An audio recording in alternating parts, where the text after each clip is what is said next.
آمن الرسول بما أنزل إليه من ربه والمؤمنون كل آمن بالله وملائكته وكتبه ورسله لا نفرق بين أحد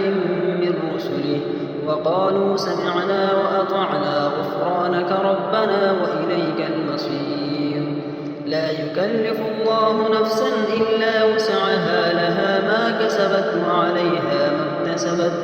ربنا لا تؤاخذنا إن نسينا أو أخطأنا ربنا ولا تحمل علينا إصرا كما حملته على الذين من قبلنا ربنا ولا تحملنا ما لا طاقة لنا به واعف عنا واغفر لنا وارحمنا أنت مولانا فانصرنا على القوم الكافرين